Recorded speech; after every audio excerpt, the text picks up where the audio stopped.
Olá, caros amigos, meu nome é Eduardo Saig, esse é mais um Cafezinho das 10, aqueles 10, 15, 20, 25 minutos, quase meia hora que nós estamos tirando para falar sobre recursos humanos.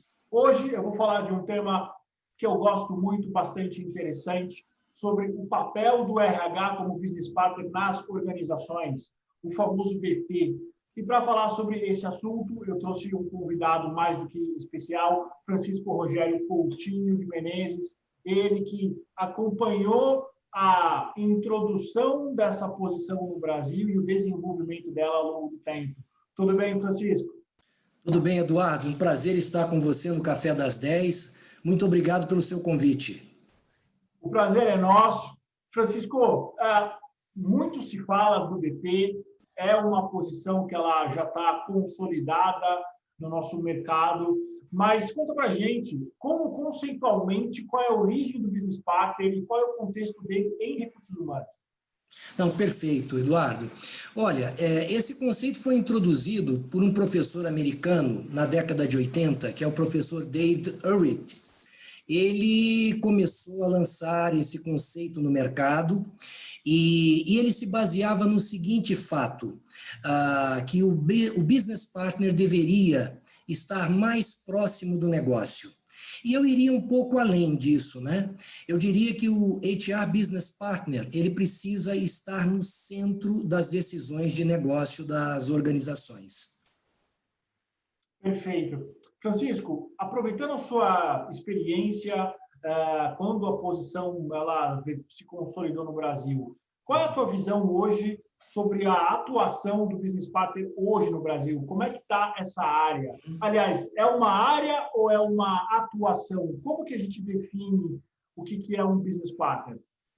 Olha, o business partner, ele é um profissional que precisa atuar lado a lado dos líderes do negócio. É fundamental que ele esteja no centro das decisões, que ele esteja próximo do poder decisório para exatamente exercer a influência de maneira positiva.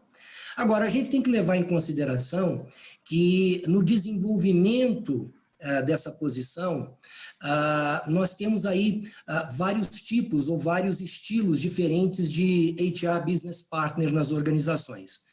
Há um tipo de business partner que é colocado à disposição de uma determinada área, não é? Para assessorar um líder ou um grupo de líderes, que faz muito esse trabalho de facilitar o desenvolvimento das atividades transacionais do RH, ou as atividades típicas do RH, tais como recrutamento e seleção, gestão de remuneração ou gestão de benefícios.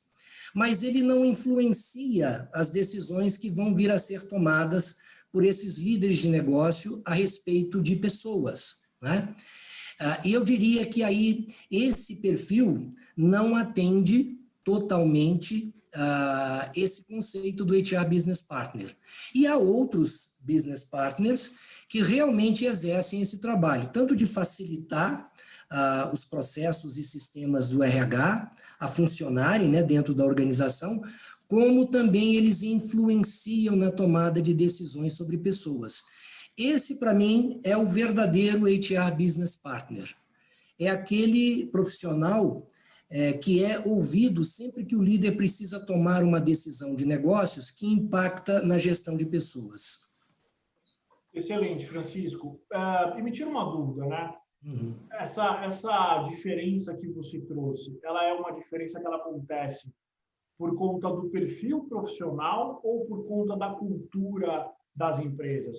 Como é que a gente consegue entender a razão dessas diferenças?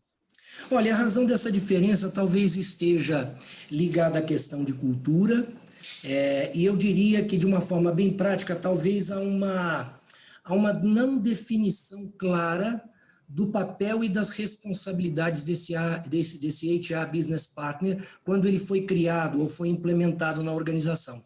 Então, aí vai um conselho, né? Uma recomendação de quem já passou por várias fases nesse processo de evolução e amadurecimento do conceito de BP, né? Que o RH, junto com a alta liderança da empresa, quando estiverem a fim de implementar esse conceito, né, que primeiramente definem o papel e as responsabilidades desse business partner, antes de começar o processo. E envolvam os outros líderes da empresa, porque são eles que vão receber esses business partners e vão introduzi-los no negócio.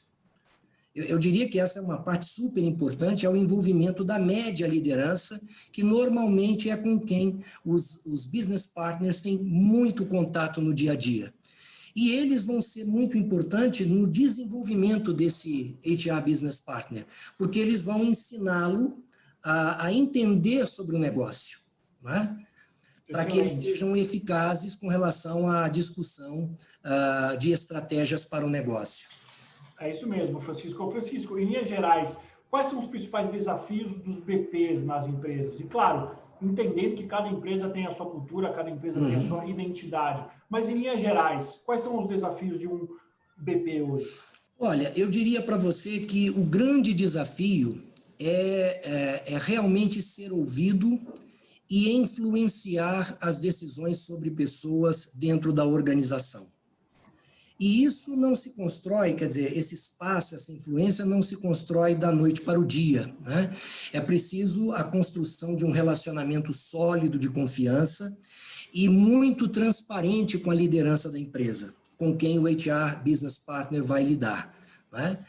Só assim ele vai conseguir funcionar de fato como um parceiro de negócios dentro da organização, né? Se ele não construir essa relação de confiança, se ele não abrir as portas, né? Se ele, principalmente, não tiver uma comunicação fácil, tanto com a alta liderança quanto com a equipe de colaboradores, ele vai correr muitos riscos de fracassar nessa cadeira ou nessa posição. Interessante você falar de influência, né? Porque eu acho que grande parte do poder de atuação de um BP é justamente o poder dele de influenciar as áreas em que ele atende, né? Os clientes internos. Que dica você dá para os profissionais que estão com essa responsabilidade para eles desenvolverem a influência junto aos líderes? Olha, esse é um tema muito importante que faz parte do programa de desenvolvimento de um BP, né?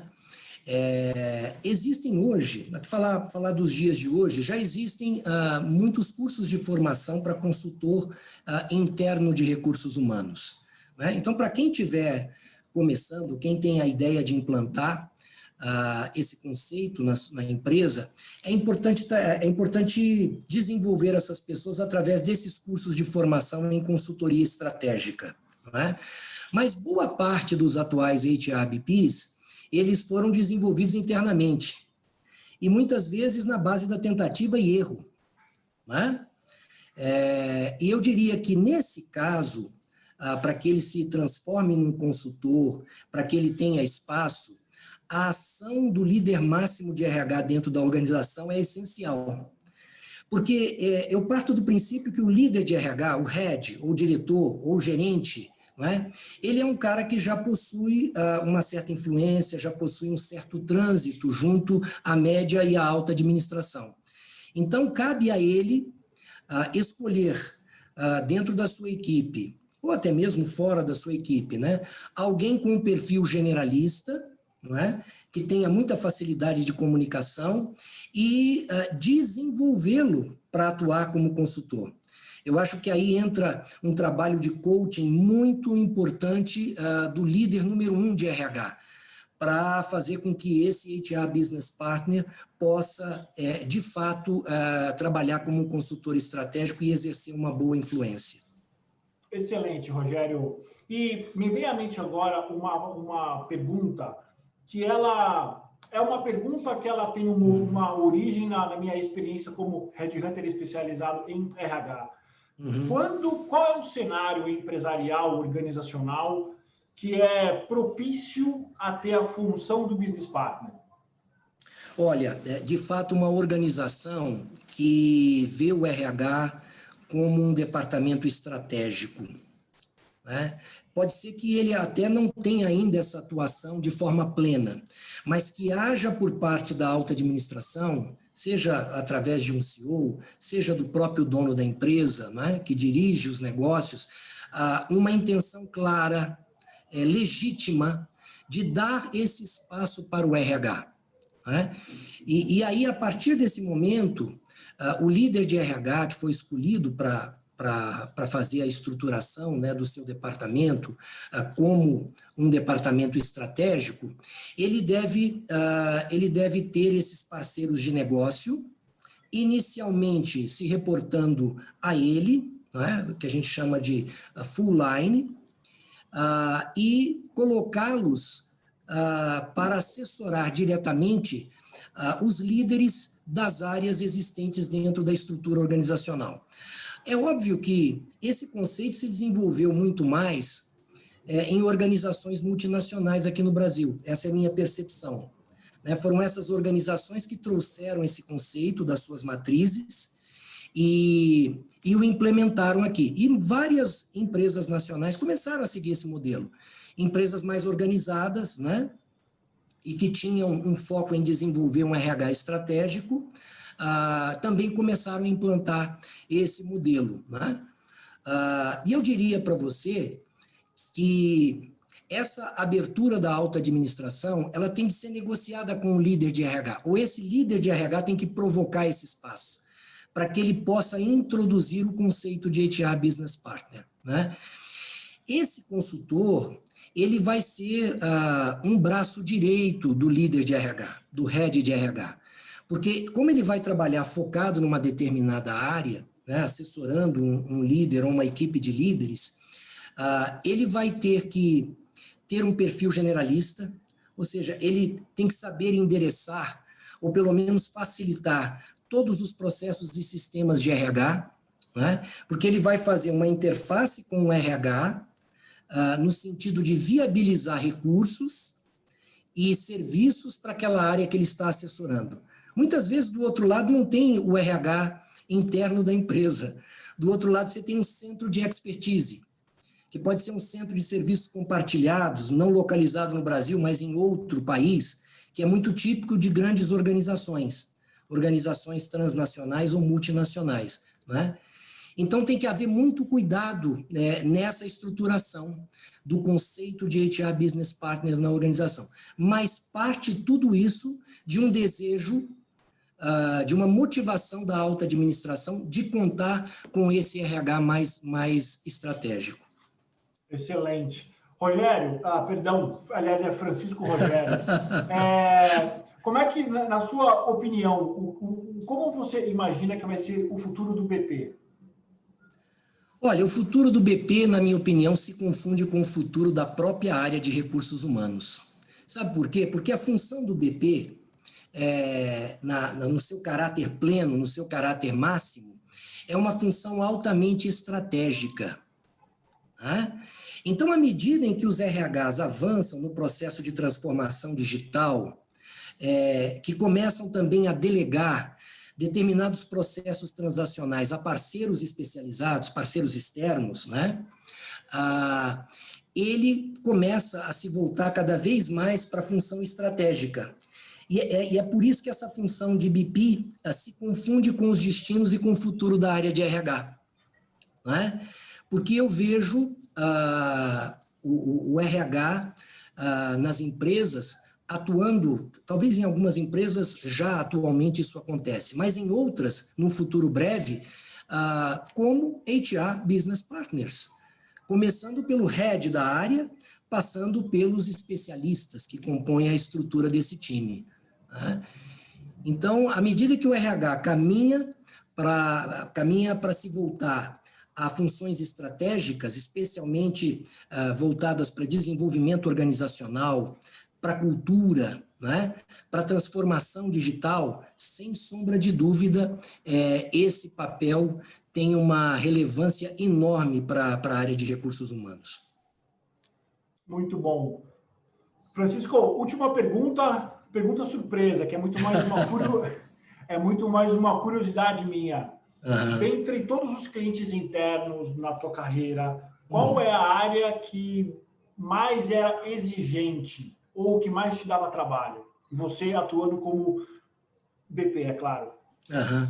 Olha, eu diria que as maiores demandas sempre partem da alta administração. Então, estou falando da administração geral, estou falando da figura de um CEO, de um diretor-geral, de um country manager. Realmente desse tipo de liderança que partem as maiores demandas e os maiores desafios para a função recursos humanos. Porque são essas pessoas que, digamos assim, dirigem o destino da empresa, essas pessoas que têm que estar conduzindo os processos de mudanças organizacionais, tem que tomar decisões, em alguns momentos drásticas, né? Visando a sustentabilidade do negócio. Então, eu diria que é deles que parte as maiores demandas e os maiores desafios. E conquistá-los e atendê-los de uma forma ágil, eficiente e eficaz, né? Faz toda a diferença para o RH se posicionar como um departamento ou como uma área que agrega ou que vai agregar valor ao negócio. Muito bom. Francisco, você tem alguma última mensagem para você deixar para quem está nos vendo? Olha, a minha mensagem é de que quem está nos ouvindo, né, quem está assistindo esse nosso bate-papo e ainda não tem implantado na sua organização essa figura, esse conceito do HRBP, eu recomendo que o faça. Eu acho muito importante porque isso vai fazer com que a organização ela tenha um RH mais voltado para a estratégia, um RH que vai se tornar de forma consistente um parceiro de negócios. Então, a minha mensagem vale a pena discutir, desenvolver e implementar esse conceito nas organizações, caso elas queiram contar com um RH estratégico, um RH que vai, na minha opinião, ter a responsabilidade de liderar os processos de mudança na organização, junto, é claro, com a alta administração. Excelente. Rogério, quero agradecer pelo seu tempo, por você trazer um pouco da tua experiência, que foi uma experiência, está sendo ainda uma experiência real dentro da área de recursos humanos. Para você que está nos vendo, esse foi Francisco Rogério Coutinho Menezes, em mais um Cafezinho das 10. Até o próximo. Até o próximo.